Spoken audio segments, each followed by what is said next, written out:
stream, and I'll give you a countdown. Have a good show, ladies. You are live in three, two, one. Well, that was a trip. Hey there, Ash vs. Evil Dead fans. Welcome to another edition of the Ash vs. Evil Dead After Show on AFTERBUZZ TV. Tonight we are talking about Season 2, Episode 7, Delusion. Was that real? I don't know. Let's talk about it. Stay tuned. You're tuning into the destination for TV superfan discussion, AFTERBUZZ TV. And now, let the buzz begin. I'm a little concerned that we're in the studio with the brick walls instead of the padded ones. Yeah. I feel like after tonight's episode, we need the ones with the padded walls, just for everyone's safety, right? Yeah, I think that we need to do an after show just like this episode where you don't know if we're crazy or we're not. Is this all real? Just let's put us in the padded room with some straight jackets. Like, were Emma and Lex ever here? Yeah, I don't think so. Were they just constructs of our mind the whole time? Just figments of our imagination. What if this show isn't real? Like, what if we just really wanted that Evil Dead sequel so badly we conjured this up in our minds? Sounds and right. we've been talking about our fan fiction for the last 2 seasons. We clearly just smoked way too much weed. Or drank too many pink fucks. That's exactly what happened. Hey there, Ash vs. Evil Dead fans. Welcome to another edition of the Ash vs. Evil Dead After Show on AFTERBUZZ TV. Tonight we are talking about Season 2, Episode 7, Delusion. As you can see, sadly, Emma Fyfe and Lex Michael are not here tonight. They are with us in spirit. Be sure to follow them on Twitter and send them your well wishes. But joining me here at the table is Lacretia Lyon. Hey guys, since I'm Lacretia Lyon, you can always find me at LACRETIALYON anywhere on the internet since there is only one. And I'm Megan Salinas. You guys can tweet at me at the Menguin. That's TheMenguin. We've got Lacretia on the live chat. We're also going to be checking the hashtag ABTVEvilDead.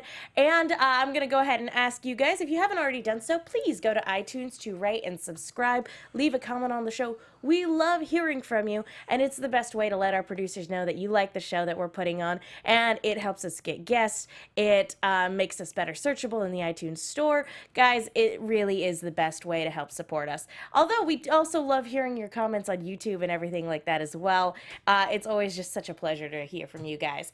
So yeah, let's go ahead and get this ball, shindig, show. Or Bill. Bill?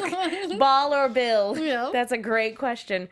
So let's go ahead and start off this episode by asking whether or not the premise for an episode like this even works in the concept in the context of the series. Again, because we have several movies, a reboot, and, a season and a half of material that's contrary to what they're trying to present in this episode. So does this premise even work from a dramatic standpoint? Well, as someone who is a big fan of the Buffy episode, Normal Again, that episode where it's a similar premise, she wakes up in an insane asylum and, is it all real? I actually really wanted them to bring that back sort of for the finale, just sort of, leaving that open because they did it so well on that show. And I think it really translated well into this one as well. Because like you say, they had so much material to go with, and then they did it anyway. Like with Community, it's a comedy, it can kind of be over the top, and so is this too, but it was just like, I loved the drama. Yeah, and I will give them credit too that it actually is a really good way of being able to explain all of the inconsistencies from one movie to another. So, the idea that Evil Dead 2 was a remake of Evil Dead 1, but his friends and sister are still dead, even though they weren't there in Evil Dead 2. And yeah, it's a really good way of being able to go, no, this is why, when you look at it, all of those plot inconsistencies are there. It's just because he's crazy and has no grasp on reality. Which makes sense because a lot of this stuff, especially Army of Darkness, is you can easily say this is just in this crazy dude Ash's mind, Ashy Slashy, and I just say I love puppets. So, and I did not expect that to come. I was just so excited to see little Ashy Slashy the puppet, and he's just as filthy as Ash. Even more so because even Ash is like, dude, get it together. That's not appropriate right now. Yeah, he's like, not as good as where your stub is. He's like, I would have thought of that too. It's like, yeah, because you're the one speaking for it.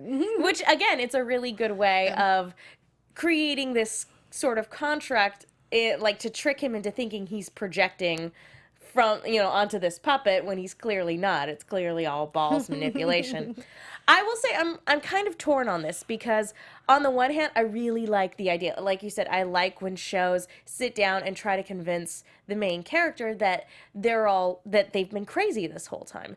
The problem is that we know for a fact that he's not. Yeah. And this both works to the show's benefit and detriment, because on the one hand, it's like we see Ash constantly fighting that. He's like, "No, I know your ball. I know, what you're trying to do." And so we're with him on that. The bad part is like, yeah, we as an audience are never fooled. But, I'm okay with that. Yeah. I'm okay with kind of seeing through Ball's deception and being like, okay, what I did find surprising at the start of the episode was the idea that he's doing this so that Ash would then try to destroy Pablo. Yeah. And I'm like, oh no! Like, I didn't even think that was what he was going to be going for. I just thought he was going to drive him crazy. Yeah, I thought it was just to make Ash, question himself and his role as the Jefe. But no, to have him, try and pit him against Pablo and destroy the book is what's interesting to me. And we actually have some really cool comments in the chat. John Doe's got some interesting things. It definitely works when you look back at that scene in Evil Dead 2 when Ash was laughing hysterically along with the objects in the cabin. Oh, I agree. That's a good point. That's a really good one too. Or the mirror. The bit where in Evil Dead 2 again, where he goes into the room and he's staring at himself in the mirror, and his reflection grabs him and says, "We just chopped up our girlfriend. Does that sound fine to you?" And then it pulls back and he's just choking himself. There's a lot of evidence in the films leading up to this that could support that as the premise, as the initial setup for this episode.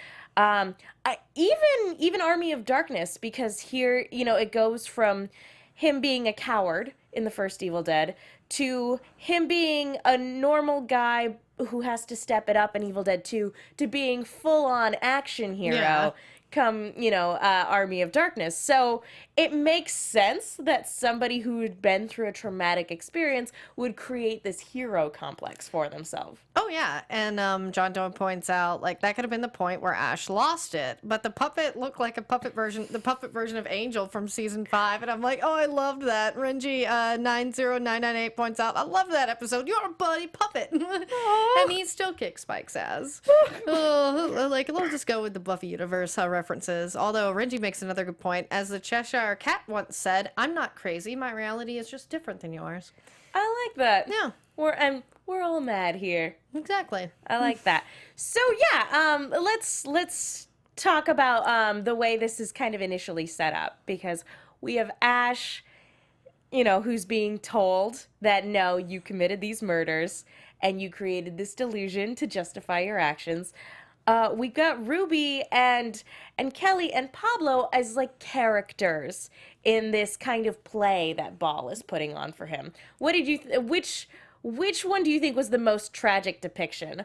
Pablo being a cruel orderly, Kelly being a delusional patient who's even crazier than Ash, or Ruby just kind of being in this dead-end job where she just doesn't care about any of her patients? The best to me was the Ruby thing, just because of the way Ash reacted. Like, oh, let's do some Nurse Ratched stuff later. Like, that was really funny. But to me, the most interesting was Kelly. Like, yeah, absolutely. What in the Fraggle Rock is this? You have to hand it to Dana. This was a really, really solid episode for her. Because, again, she's not Kelly in this episode. She's Amanda. Yeah. You're crazy. Yeah. He's not Pablo. He was Reg. But I have to say, like, they should have at least made the orderly's costumes and the nurse costume a little bit more believable. Like that, but it is Ash, so like I get why they wanted to be over the top, but no orderly wears a jacket that nice like Pablo or Reg had. I was like, they don't have money. If you've ever been to an insane asylum on a field trip, not as a patient, that's my story and I'm sticking to it. I was going to say, well, to be fair, I'm pretty sure Ash's like idea of mental institutions probably just comes from the movies that you've seen. Like One Flew Over the Cuckoo's Nest. Exactly. And I felt like that's where they were going, which was funny, Yeah, I agree wholeheartedly. It definitely had that look and like feel to it. And Ash even is a little bit like McMurphy, that lovable cad, that sort of thing. That is funny. Bryston Grisame, 4, love this episode. If Ball hadn't shown his face, I would have believed it, is what he said. And Renji says, Kelly being more delusional was so tragic. Yeah. Yeah. I to his point, I think that's actually a really good way of going about it, of like, hey, you know, if Ball hadn't presented himself as Dr. Peacock, which what kind of pseudonym is that, Ball? Dr. Peacock. He's cocky. I get it. I got it. But yeah, I do think you're absolutely right. I think that would have kind of presented a little bit more ambiguity. Yeah. And not to mention that, yeah, we see his face flash back and forth. We hear like evil whispering. Yeah. Poor Chet. And I Chet know. came back for a hot second just to die again. I love Why? that. He's like, oh, they killed you again. He's so upset. He loved Chet. That was his real friend. He did too. And you know, just had to crush Ash emotionally by saying, oh, I died 30 years ago when you killed Cheryl. It was just like, oh, dig it harsh, in there. harsh, guys. Yeah, and I mean, that actually, it is a really good way of slowly but surely wearing Ash down, because he has had to kill friends and family in order to get to this point where he's at. Again, through no fault of his own, it's just circumstances. But yeah, that doesn't take away the fact that those people are gone and that he has to live with the consequences. And his way of dealing with the consequences is by going, la la la la la la la, we're having fun, it's fine, drinking and fun and party, it's great. What did he say? Drinking glue and sniffing beer. I love that. Yeah, it's his way of doing things. I know. You're laughing so much you almost choked. Yeah, a little bit. It's good. But yeah, Ash self-medicating. Yeah. That's not the way to go about it. I do it. Not the glue thing. That's weird.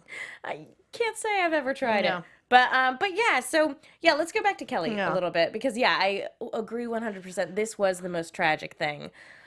Seeing her broken down to like this point, and even though she's not really Kelly and we know that what we're seeing isn't real, I also wonder whether or not it would have helped it would have been like if they would have been able to manipulate Ash a little bit better if like this was Kelly and he had been the one to drive her crazy because he created these delusions, instead of making Pablo and Kelly and Ruby constructs, if they were real people that he hurt. What do you think? Yeah, I think that would have hit Ash a little bit harder and maybe driven the delusion to confuse us a little more to see what's real and what's not. I feel like, but with Ash, I feel that they never wanted us to think anything different. It felt like, we're going to give you a little bit of, is this real or not? Because it makes sense. But there were so many little points that are like, this is clearly not it. But kudos to Dana on that performance, because it's so not like Kelly. Exactly. Like, she's almost unrecognizable as Kelly with the way that she acts and her mannerisms. And, you know, it's only when she starts bickering with Ash where it's like, okay, yeah, that's the Kelly that we know and like. But yeah, in this moment when she's just face to face with what she thinks is a murderer, you know, and you just see all of the numbers scratched in on the wall. And then talking about the some of the effects for this episode, seeing her break her own fingers just to prove a point, literally for no reason, just to be like, okay, this is how I count. It was like, okay, that's why you're here. Yeah, okay, that makes sense. and it would have, I think, had they been themselves as well, you know, it also would have made sense for her to be there too, because she witnessed her parents die. Yeah, you know, they've all been through very traumatic stuff, so it could have worked. What I do like is setting Pablo up to be an orderly, who abuses the patients. That, like, you know, in Ash's subconscious sets him up to be a villain and makes it easier for him to take that person down when he has to go and destroy the book. Yeah, this was a good way of setting it up to get Ash to go against Pablo, which he would never do. And this is so the opposite of who Pablo is. Pablo is this nice, you know, he's the heart of the show. He's the innocent. But yeah, Renji makes a good comment. It was like seeing Kelly's inner self at her breaking point. Yeah. Yeah, that's a really good point. Ugh, it makes me so sad. Yeah, because these guys they're all such strong characters in their own unique way. And we've seen Ash kind of tiptoe around his breaking point before, but we haven't seen the breaking point for Kelly or Pablo yet. So this kind of glimpse into the darkness a little bit. It was kind of a nice little like shines a little bit of the light on like their vulnerabilities as well, for her in particular. Yeah, I really liked that, and I sort of wish we'd explored them a little more, but I get this is Ash's delusion. But Exactly. what was interesting to me is seeing some of the people who were absent. I know some of it probably had to do with actors' availability, but like Lee Majors not showing up was kind of odd. Yeah. Yeah, I guess the idea is that if like Ash really did like kill his sister and then was committed to a mental institution, that Dad wouldn't necessarily come visit. No. Or maybe even died of a broken heart, that sort of thing. So yeah, I can understand Lee Majors not being here, because to be fair, we haven't seen Ash and Brock interact prior to this season either. You know, they just steered clear of each other as much as possible. Exactly, but they did have Linda and Chet come in as Delusion, so I was like, well, where was Brock? Exactly. Yeah. Yeah, you're right. I Yeah. think it had to do a lot with actor availability, but that's me trying to justify Yeah. it. As Still, usual, it's like they tried, but I will say though, like something talking about Dana's performance and talking about the actors in general is because this episode was so different, it was nice to see a different type of performance from all of them. I mean, we still have Bruce Campbell being funny and being, you know, his defiant, you know, screw you self, that sort of thing. But towards the end of it, we get genuine emotion from him and from Linda and again from Chet a little bit.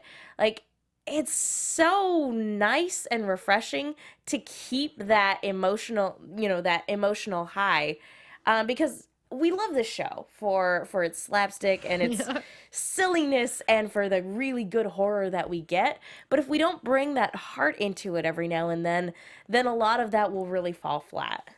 yes, because to me, one of the best scenes was with Linda and Ash and her talking to him. Michelle Hurd and Bruce Campbell, it was like, whoa, this is like emotional. This is not Ash, but it works so well. And it's good to remind us that these are people in this show and they do have feelings, even Ash, as much as he tries to bury them, because like that was so heartbreaking. Yeah, and seeing her like look at him with these eyes filled with pity, but still like She cared. yeah, exactly. That ended up being the thing to break him. Not being accused of killing Kelly and Pablo, not because he knew he didn't, not being told he was crazy, not seeing Chet die again, like all of those other things, he can somehow still keep moving forward or tell himself that it's not real or that it's going to be okay. But seeing Linda genuinely heartbroken to see him in this state, like that's what does it. And it's like, oh man. Yeah, and you could tell. I mean, that was Ball's whole point going through this, was picking things that might bother him, Kelly, Pablo, Ruby. And then it's like, no, I'm going to dig at his heart. You know, after Chet sort of broke down there, it's like, no, we're going to go with Linda. It's the stuff that, the people that were in his life before all this. Yeah. Yeah, before everything went, you know, to hell Ashy in that slashy. cabin. Yeah, exactly. Oh, that puppet. I know, that was so funny. It's like, I love puppets. I was a huge Greg the Bunny fan, the Muppets, any of it. Oh. You've seen Avenue Q, right? Yep. Oh, I got such a big Avenue Q vibe from the whole thing. The only thing to me that would have made this, because again, I'm a big fan of Avenue Q, the only thing that would have made the puppet better is if it sang a song. I know, about porn. That was my favorite one from Avenue Q. I was thinking like an Ashy Slashy, the song, like sing a song from Evil Dead the musical. About chopping up deadlights with a chainsaw hand. And Exactly. So yeah, that's the only thing that could have been improved upon. This is a really hard episode. I'll be honest, this is a hard episode to talk about because it's hard for me to like, I don't want to go through like scene by scene and be like, okay, so this is what happened. But yeah, it is a hard one to talk about because there is so much there's a lot of emotional weight, but at the same time, it's just like, well, that's a thing that happened. Yeah, that happened. Yeah, let me process that for a little while. No, I have to go talk about it on the show? Okay, we're talking about it. Yeah, and luckily we have some chat participation here. Old dude John Doe said Ash should have known that it was a delusion, though, based on the fact that he wasn't in a straitjacket. If he'd really killed all those people due to insanity, they would have strapped him to the bed. Fair enough. Yeah. Again, although Dr. Peacock did say that, like, I'm a very progressive doctor. Yeah. I don't think that's necessarily would have been the case. Then again, I've never worked at an insane asylum myself, so who's to say? But yeah, if he was really that, it definitely one with padded walls for sure. Yeah. But yeah, so I do want to talk a little bit about like the look of this episode because as we talked about, definitely a lot of the One Flew Over the Cuckoo's Nest influence, and I love that they're taking like a lot of these kind of classic movies and kind of incorporating the look and feel. You know, we had The Thing and Hellraiser quite a bit, and so I like that we went One Flew Over the Cuckoo's Nest for this one, like down to like the nurses' outfits and everything like that. And him calling her Nurse Ratchet and everything. You know, and I'm guess that was really good to add that because it shows that's where Ash got this vision from. This is what he thinks because he's seen that movie, because he likes that movie. And that was good. Yeah, I was kind of expecting at some point somebody to like just take a water fountain and like throw it out the window and jump out. I think my favorite probably effect from this episode, and I don't know if they did this or not, was it looked like they had a rotating set a little bit. Very much like Nightmare on Elm Street. Yeah, exactly. For those of you who don't know what that is, it's basically what they used to make Inception look as awesome as it did. It's a practical way of being able to literally flip the set a little bit, and I really liked that. I liked the just kind of off-kilter thing to just make him feel like he was really uneasy and unhinged as soon as he left his cell. Like, I thought that was a nice, like, way of trying to get him off balance, like, both physically, mentally, and metaphorically. Yeah. And then literally. Yep. And then literally as well. So, what was your favorite effect? Oh, let's see. I still just go back to, I love the puppet, and I love how, like, Ash is so delusional. He's, like, having a conversation with the puppet, just not even putting that together. Like, yeah, again, it's one of those things where it doesn't skip a beat. He's like, this is stupid, and then he immediately starts having a conversation with it. It's like, how did you not know? Okay. Yeah, that puppet was so funny, and it was just Ashy Slashy. Starz, if you have one of those, we would love to play with it. I was gonna say, I was like, if there happens to be one of those like out and about, like I would not say no to like going and seeing it and getting to play with it a little bit. We should have Ashy Slashy on the show. I think that should be. We should that should have been our guest this week. I know. Oh, I should have worked harder to get him. I know. Oh man. Set up a little microphone and everything for that would have been great. Yeah. And now our special guest, Ashy Slashy. That would have been fantastic. So, like I said, I'm having a hard time like picking other. I know. It's like it's really kind of a hard episode to discuss, and now we know what they meant. Because we were told specifically ahead of time, hey guys, just so you know, this episode's gonna be a trip. And now I don't know what I was expecting, but I was like, oh, yep. Certainly was.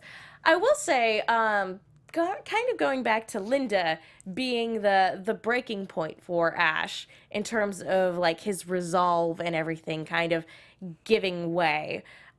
She's the one thing that made him kind of, again, that it was the straw that broke the camel's back for Ball being able to manipulate him. Tying that back to Linda in the real world, I'm really concerned about her. Yes, because anytime Ash cares about anyone, they're gonna die. He's the Rick Grimes of this show. Don't have sex with Ash. You're gonna die. Well, yeah, but again, and we talked about the movies earlier. Going back to those movies, what's the one thing that was able to save Ash that wasn't able to save anybody else? It was the power of love. And it's so funny to say, but at the same time, like, anytime I watch that scene, I know it's so silly to say, oh, he was saved for the power of love. But anytime I watch that scene, like, the prosthetics and the lighting and the music all together, it really is still effective. Like, I still get emotional when I see him pick up that magnifying glass and, like, you see the whole weight of what's happened, like, come down on him, even though he's a monster at that point. Yeah, and it's, really shows to the true nature of Ash. And, this was the original Linda, apparently, before any of the movies. And I like that they named her Linda. It's very much like Ron Swanson and the Tammies. But yeah, this is the one. And, I'm kind of hoping that that's his daughter. Ooh, yeah. That Lacey's actually his daughter. That would be nice. I mean, on the one hand, I think it'd be a really great twist. I think it would be really great to present that to him because he has created this because he's lost his entire family and he's surrounded himself with people who have become his family.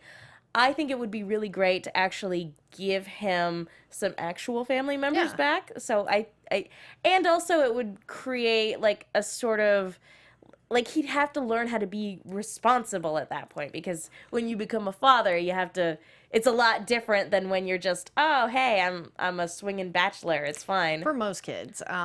But yeah, like that, and Ash made the comment last week about Kelly being the daughter he never had. So like, to me, that was almost foreshadowing just to how much he loves Linda, and Lacey is a strong woman, much like Kelly, and so there's that parallel there, and cares about Pablo. So giving him a real family member in this little group of band together would be nice. Yeah. Yeah. I will say though that I am very concerned about Linda and her well-being.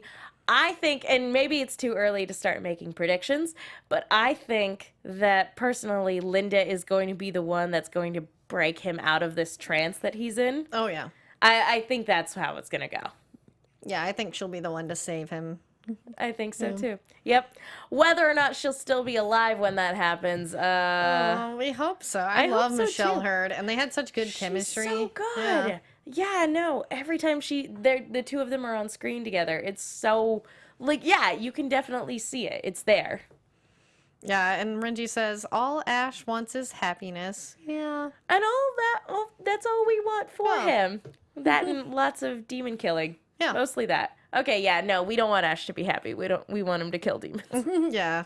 And that's why, like in Delusional Kelly or Amanda, he's a demon. I tell him just like you said. Like just her we talked about this. I love that. I love his description of what's in the Necronomicon. Of just like, no, there are no dragon deadites. There's a big flying one that flies around. She's like, that sounds exactly like a dragon. I don't. Well, and it's, again, the only thing that I really like this, and I really like, again, going back to the previous movies, the only thing I'm disappointed by is that we still don't have any sort of description of him saying, and then I went back in time, and then I came back from going back in time, because this would be the perfect episode to just kind of throw that out. Oh, yeah. Like, because they're like, oh, you're a time traveler now on top of everything. Yeah, this guy's crazy. Yeah, that's the other show me and Lex do. Time travel. This one. You're Is that Legends of Tomorrow? Oh, Lord. It's the best. Besides Ash vs. Evil Dead, But yeah, they should be able to travel in time, too, on this show and go back to the Middle Ages. We've been wanting it since season 1. Exactly. So I'm still sitting here hoping. So that's the only thing I was kind of disappointed by in terms of talking about the past movies. Yeah. And we even got a clip from Army of Darkness a couple weeks ago. Come on, Universal, just be cool. Yeah, and I feel like it's getting there, and they did throw out some little things, but yeah, we need a Middle Ages episode. Sorry. It would be fantastic. But yeah, again, this would have been really great to be like, oh yeah, and there was also that time I saved the medieval kingdom. Okay, yeah, I guess that does sound a little crazy when you say it like that. Totally. Yep. Yeah, like I said, I'm having a hard time. Is there anything else you want to talk about right now? I think that's it. This was just such a succinct episode. It's like, that's what happened. These are our thoughts. These are the chat's thoughts. I don't know where to go from here. Yeah, John Doe says he wants Ash to reunite with his medieval girlfriend. Oh, I Yeah. like that. Her name was Sheila, right? Yes. So, yeah, again, it would be really nice. Come on, Universal. It would be great. Yeah. I love that we got the throwback with Cheryl earlier that this was season. good, yeah. That would be great. So maybe season 3 we can see a little bit of Sheila. That would be Something. great. Yeah. would I'd be love for so Cassie funny. DePaiva to come on here. She was Bobby Joe in the Evil Dead 2. I love her. Oh, that'd be great. You know, I always feel bad too, because a lot of the characters in Evil Dead 2 kind of get overlooked for one Yeah. reason or another. So yeah, I would love Annie in particular. I think for sure she definitely gets overlooked because Ash is the hero. It's like he would have been dead if it weren't for her. Oh, for yeah. sure. You know, and they sort of mentioned her, you know, They in the did in first season season, 1. and then we've forgotten all about that. That's why I was like, Well, again, because that Yeah. was just part of Ruby's These like guys or whatever, yeah. exactly. They're like, didn't Ash cut off her head as well? Renji in the chat. He always cuts off the ladies' heads. I don't know. I was gonna say I think Sheila got out scot-free. She's one of Ash's few girlfriends who actually does live. Yeah. But I think that's just because he's like it's never gonna work. No. You know, you're in the just Middle pillow talk. Ages. I'm a, you know, an 80s man at that time. It's just pillow talk, baby. Yeah. I like that. Yeah. Okay. So let's go ahead and move on into some official predictions. And now, your AfterBuzz TV prediction. I feel like we're cheating the audience a little bit, but I'm Yeah, at I a was loss. like, that was it. So, okay. So, Ash has been broken. Ball has now sent him to go and destroy the Necronomicon. I'm thinking that, yeah, I'm going to stick with what I said earlier. I think Linda's going to be the one to break the spell. But we didn't see any of, like, Kelly in the preview for next week. So, it looked like, for sure, Ruby was trying to protect Pablo. But it'll be interesting to see maybe Kelly and Linda end up kind of going on a mission together. Yeah, that would be interesting. Or Kelly and Lacey, because as we say, we think that Linda just will that be the parallel, one, yeah. to bring him out, because you know that was what sort of put him into the, you know, believing the full-on delusion. At least that's what we saw. But I do want to see Ruby being protective of Pablo. I'm kind of liking that relationship there. This is sort of her surrogate child now. Yeah, with the Necronomicon being banished, yeah, she, according to her, you know, again, her version of the story is that she wrote the Necronomicon, and now this is the physical embodiment of her greatest work. That being said, all of her children have also been dispatched and are now deceased. So her children are dead. And this is, again, the physical embodiment of her masterpiece. So yeah, it'll be interesting to see whether or not she sees Pablo as Pablo, though, or if he's just the Necronomicon to her. You know, because he's Pablo. Yeah. We love him for being Pablo. So it'll be interesting to see if she actually starts being protective of him as a person and not just no, this is just the best way for us to be able to dispatch Ball. Yeah, because I do think that Ruby, you know, seems to have developed more of a human side this season. So we're seeing that she does seem to care about Pablo and Kelly and, you know, her vulnerability and about not being immortal anymore. And it's going to be interesting to see how she views Pablo. But I think it's going to be elements of both. Like, you know, and this is sort of her chance to rectify what she's done. And yeah, it's a chance for atonement. And yeah, I like what you said about her vulnerability too, because she's mortal now. There's so much, she's still powerful, but like there's a lot more at stake with her being, you know, it's a lot easier to kill her now. Yeah, that sort of thing. Okay, any other thoughts? I think that's it. We just have Renji saying, "Here's Ashy." Like, I can't wait for that. Yes, I am so excited. That was a wonderful little, and we'll talk about it more next week, obviously, when we get to see it. But The Shining is one of the best horror movies ever made. Period. It's one of the best movies ever made. Period. So it'll be fun to see their kind of take and or spoof / homage on that. No. I will ask though before we wrap up, because we've had a lot of really great callbacks. We talked about them a little bit earlier in terms of, the vast film library that we have to pull from. What film would you like to see referenced in this show? God, I will admit I'm a huge Reanimator fan. Yes! And it's just such in line with the Evil Dead franchise to me. That's why I like, because I love campy, I love ridiculous. So like, I would love to see, whether Jeffrey Combs just comes in and makes a guest appearance, or just some fun Reanimator throwbacks. Oh, Jeffrey Combs in the show would be such a treat. Oh my goodness. You just put two of my favorite things together. I can't top that. That's so great. Besides Reanimator, because we're getting The Shining. A little bit of Psycho, I think, would be a lot of fun. Any bit of Hitchcock would be great. Yeah, I'd love some more Hitchcock stuff. Yeah, and they've nailed all of the Hellraiser references, and those have just made me happy as a clam. So that's what I would like. All right, I think that just about wraps it up. Lacretia, where can people go if they want to keep up with you? You guys can always find me at LACRETIALYON anywhere on the internet, since there is only one, and all over the DC universe here at AfterBuzz TV. I think I'm on 3 out of 4 shows this week, so Supergirl, Arrow, and Legends of Tomorrow. No Flash for some reason. Yeah. Not this week? Yeah, I know. Is it on hiatus? No, I'm just not regular on that panel, so. Okay. Yeah. All right, we'll see. And I'm Megan. You guys can follow me on Twitter and Instagram at @TheMenguin. That's TheMenguin. I'm also on a bunch of shows here at AfterBuzz. I write articles for The Movie Chick. That's Chick with 2 Ks. Earlier this week, talking about horror movies, I also did an I Talk Movies for an upcoming indie horror film called Followed. Be sure to check that out. Be sure to follow Lex and Emma on Twitter. Guys, they are great. And don't forget, please go to iTunes, rate, leave a comment, and subscribe. We love hearing from you. Again, best way to let our producers know that you guys like the show that we're putting on.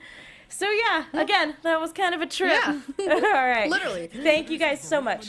Kevin Undergaro, Phil Svitek, and the entire AfterBuzz. From executive producers Maria Menounos, Kevin Undergaro, Phil Svitek, and the entire AfterBuzz TV staff, we would like to thank you for listening to the AfterBuzz TV network. To watch or listen to other after shows and post comments or questions, be sure to visit AfterBuzzTV.com.